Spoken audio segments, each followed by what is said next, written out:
अतिया खुदाबंदी हजरत शीस अलैहिस्सलाम इब्ने हजरत आदम अलैहिस्सलाम।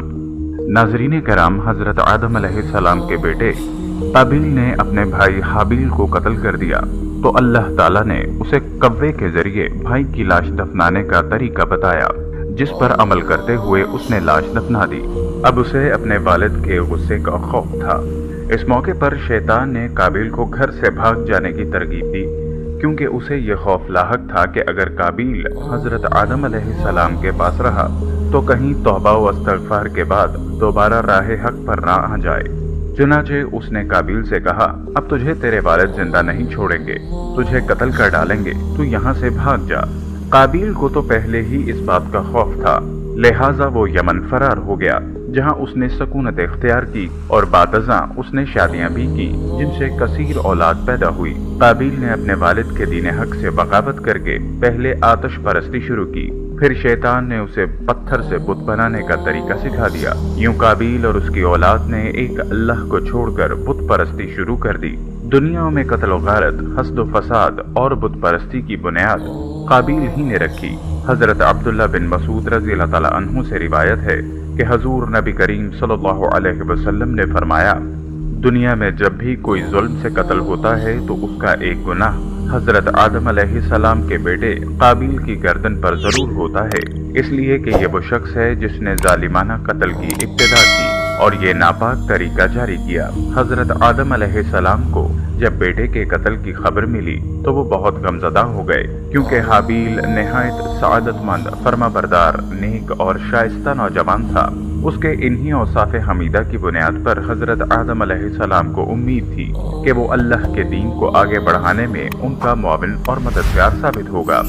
बाज़ रिवायात के मुताबिक हाबिल की शहादत का बुनियादी सबब यही था कि काबिल को भी अंदाजा हो चुका था कि वालिद के बाद नबूवत का ताज नेक सीरत हाबिल ही के सर पर सजेगा, और उसी हसद ने उसे भाई के कत्ल पर उभारा। हाबिल के कत्ल के बाद हजरत आदम और अम्मा हव्वा बहुत उदास रहा करते और बेटे को याद करके घंटों रोया करते थे। हजरत आदम अलैहिस्सलाम अल्लाह से दुआ फरमाया करते, ए अल्लाह, मुझे ऐसी औलाद अता फरमा जो तेरे दीन को दुनिया में फैलाने में मेरी मोमिन और मददगार हो, और मेरे बाद भी तेरे पैगाम को दुनिया में आम करे, मेरी सही जानशीन हो और दुनिया में तेरी वहदानियत की अलमबरदार हो। अल्लाह ताला ने अपने प्यारे नबी की दुआओं को शर्फ कबूलियत बख्शा और एक नेक सोलेह बेटे की बशारत से मुत्तला फरमाया। चुनाचे कुछ ही अरसे बाद हजरत शीस अलैहिस्सलाम पैदा हुए। हजरत आदम और अम्मा हव्वा उनकी पैदाइश पर बेहद खुश थे।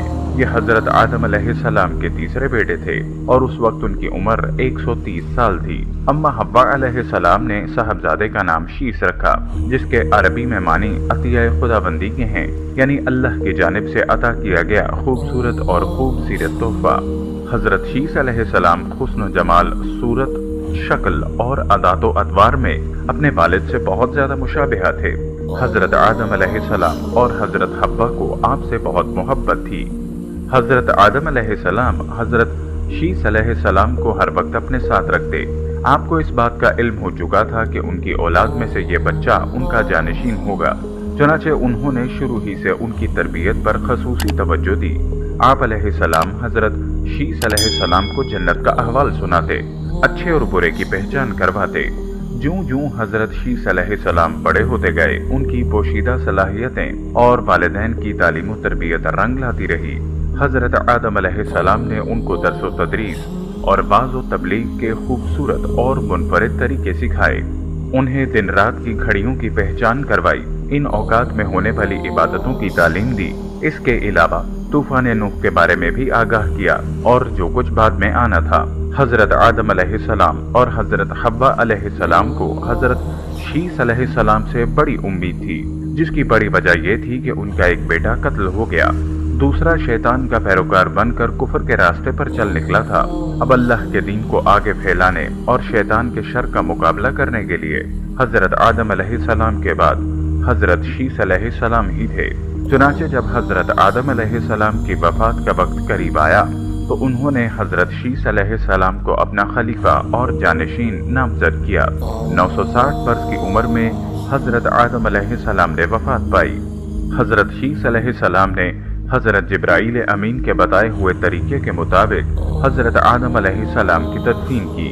اللہ رب العزت نے حضرت شیس علیہ السلام کو نبوت کے عظیم منصب پر فائز فرمایا اور اولاد کثیر سے نوازا۔ پھر یہ کہ ان کی اولاد نہایت فرما بردار اور نیک بھی تھی، جو اپنے والد کے ساتھ تبلیغ دین کے کاموں میں مصروف رہتی۔ روایت میں ہے کہ اللہ تعالیٰ نے اپنے پیغمبر پر 100 صحیفے نازل کیے اور 4 کتابیں۔ ان 100 صحیفوں میں سے 50 صحیفے حضرت شیس علیہ السلام پر اترے۔ ابن کثیر: گو کہ قرآن کریم میں جن 25 انبیاء کے اسماء گرامی مذکور ہیں ان میں حضرت شیس علیہ السلام کا نام شامل نہیں، تاہم احادیث مبارکہ میں ان کے نبی ہونے کی صراحت کے ساتھ ذکر ہے۔ حضرت شیس علیہ السلام نے اپنی پوری زندگی والد کی دی ہوئی تربیت کے تحت اللہ کے دین کی سربلندی میں صرف کی۔ آخری عمر میں زیادہ ضعیف ہونے کی وجہ سے گوشہ نشین ہو گئے تھے، لیکن اولاد آپ کے کام کو آگے بڑھاتی رہی۔ حضرت شیس علیہ السلام اپنے بھائی قابیل کی اولاد کے کفر و شرک میں مبتلا ہونے اور شیطان کے آلائے کار بنے رہنے کی وجہ سے بڑے فکر مند رہتے تھے اور انہیں راہ راست پر لانے کی کوششوں میں لگے رہتے، جنہوں نے اپنے باپ قابیل کی شکل کے بت بنا کر اس کی پوجا شروع کر دی۔ روایت میں ہے کہ دنیا میں موجود تمام انسان یعنی بنی آدم علیہ السلام حضرت شیس ہی کی اولاد ہیں، کیونکہ حابیل تو محض 20 برس کی عمر میں اپنے بھائی قابیل کے ہاتھوں شہید کر دیے گئے تھے اور انہوں نے کوئی وارث بھی نہیں چھوڑا تھا، جبکہ دوسرے بیٹے قابیل کی اولاد شیطان کی پیروکار، اللہ کی نافرمان اور کفر پر گامزن تھی، جسے طوفان نوح میں غرق کر دیا گیا تھا۔ مسلمانوں کی طرح یہودی اور عیسائی بھی حضرت شیس علیہ السلام کو حضرت آدم و حوا کا تیسرا بیٹا، نبی اور ان کا جانشین تسلیم کرتے تھے، جبکہ وہ بھی اس بات کے قائل ہیں کہ موجودہ تمام انسان حضرت شیس علیہ السلام کی اولاد ہیں۔ حضرت شیس علیہ السلام لوگوں کو نصیحت فرمایا کرتے تھے کہ سچا مومن وہ ہے جو اللہ کو پہچانتا ہو، نیک اور بد کو جانتا ہو، بادشاہ وقت کا حکم بجا لاتا ہو، والدین کے حقوق ادا کرتا اور ان کی خدمت کرتا ہو، صلہ رحمی کرتا ہو، غصے پر قابو رکھتا ہو، محتاجوں اور مسکینوں کے ساتھ حسن سلوک سے پیش آتا ہو، گناہوں سے پرہیز کرتا ہو، مصیبت کے وقت صبر کرتا ہو اور اللہ کی نعمتوں پر اس کا شکر ادا کرتا ہو۔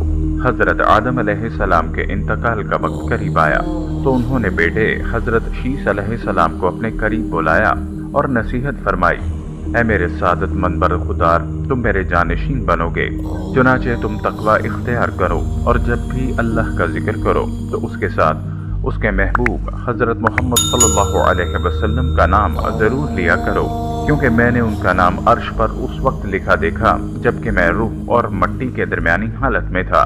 پھر میں نے تمام آسمانوں کا چکر لگایا تو بارگاہ رب العزت میں آپ کی شان محبوبیت کا یہ عالم دیکھا کہ نام پاک محمد صلی اللہ علیہ وسلم اللہ کو اتنا پیارا ہے کہ آسمانوں میں کوئی ایسی جگہ نہیں جہاں یہ نام مبارک نہ لکھا ہو۔ میرے رب نے مجھے جنت میں رکھا تو میں نے جنت میں کوئی محل، کوئی بالا خانہ، کوئی دریچہ ایسا نہ دیکھا جس پر اس میں محمد تحریر نہ ہو، لہٰذا تم بھی کثرت کے ساتھ ان کا ذکر کیا کرو، کیونکہ فرشتے بھی ہر وقت اور ہر آن ان کا ذکر کرتے ہیں۔ قصص الانبیاء میں علامہ ابن کثیر تحریر فرماتے ہیں، جب حضرت شیس علیہ السلام کی وفات کا وقت قریب آیا تو انہوں نے بھی اپنے فرزند انوش کو معاملات سپرد کر دیے۔ انوش کے بعد اس کا ولی عہد قینن بنا، اس کے بعد قینن کا فرزند مہلائل ان کا جانشین بنا، اور ایرانی عجمی لوگ انہی کے بارے میں خیال کرتے تھے کہ یہ 7 ولایتوں کے بادشاہ بنے، اور یہ پہلے شخص ہیں جنہوں نے جنگلات کا صفایا کر کے شہروں اور قلعوں کی بنیاد ڈالی، اور انہوں نے ہی شہر بابل اور شہر سوس آباد کیے۔ ابلیس اور اس کے لشکروں، جنوں وغیرہ کو بھی مار مار کر انسانی آبادی سے بھگا کر ویرانوں اور گھاٹیوں میں دھکیل دیا۔ ان کا ایک بڑا تاج بھی تھا اور وہ لوگوں کو واعظ بھی فرماتے تھے۔ ان کی بادشاہی 40 سال رہی۔ جب وفات کا وقت قریب آیا تو انہوں نے اپنے فرزند اخنوخ کو اپنا جانشین مقرر کیا اور انہیں مختلف کاموں کی انجام دہی کے حوالے سے وصیت کی۔ مشہور اقوال کے مطابق یہی انخوخ حضرت ادریس علیہ السلام تھے، جنہیں حضرت شیس علیہ السلام کے بعد اللہ نے نبوت سے سرفراز فرمایا۔ حضرت شیس علیہ السلام کی وفات 912 برس کی عمر میں ہوئی اور ان سے منسوب مزارات 3 مختلف مقامات غزہ، عراق کے شہر موصل اور ایودھیا بھارت میں ہیں۔ इन तीनों में से किस में हजरत शीस अलैहिस्सलाम मदफून हैं ये अल्लाह ही बेहतर जानता है। क़ससुल कुरान। मोसुल में कायम मज़ार को हालिया इराक जंग के दौरान शदीद नुकसान पहुंचा। बाज़ रिवायात के मुताबिक हजरत शीस अलैहिस्सलाम का मक्का मुकरमा में इंतकाल हुआ और वो वहीं सपुर्द खाक किए गए, जबकि एक ख्याल ये भी है कि हजरत शीस अलैहिस्सलाम का मज़ार लेबनान के एक गांव शीस नबी में है, जहां उनके नाम से एक मस्जिद भी कायम है। 13वीं सदी ईस्वी में और बाद में आने वाले अरब जोग्राफियाई दानों की रिवायत के मुताबिक हजरत शीस अलैहिस्सलाम का मज़ार फ़लस्तीन के शहर रमला के शमाल मशरिक में वाक़े एक गांव बशीस में था। बशीस दो अल्फाज बैत और शीस का मजमुआ है, जिसका मतलब है खाना शीस अलैहिस्सलाम। 1948 में इसराइल के मारज़ वजूद में आने के वक्त ये गांव खैराबाद हो गया था, लेकिन आज भी यहाँ 3 कोनों वाला मज़ार है, हजरत शीस अलैहिस्सलाम के मज़ार पर कायम है। प्यारे दोस्तों, हम उम्मीद करते हैं कि आपको हमारी आज की ये वीडियो बहुत पसंद आई होगी। अगर आपको हमारी आज की भी ये वीडियो पसंद आई है तो बराए मेहरबानी हमारी इस वीडियो को लाइक कर दें। इसके साथ ही हमारे इस चैनल को ज़रूर सब्सक्राइब कर दें और साथ मौजूद घंटी की अलामत को भी दबा दें, ताकि मुस्तकबिल में अपलोड होने वाली तमाम वीडियोस का नोटिफिकेशन आप तक बर वक्त पहुँच सके।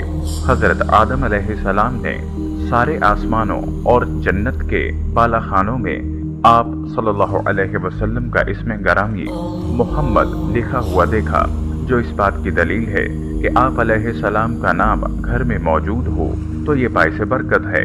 प्यारे दोस्तों, अगर आपका नाम घर में मौजूद होने से बाइस बरकत हो सकता है, तो इस नाम को दिल में बसा लेने से आप और मैं हमेशा हमेशा के लिए बरकत का बाइस बन सकते हैं।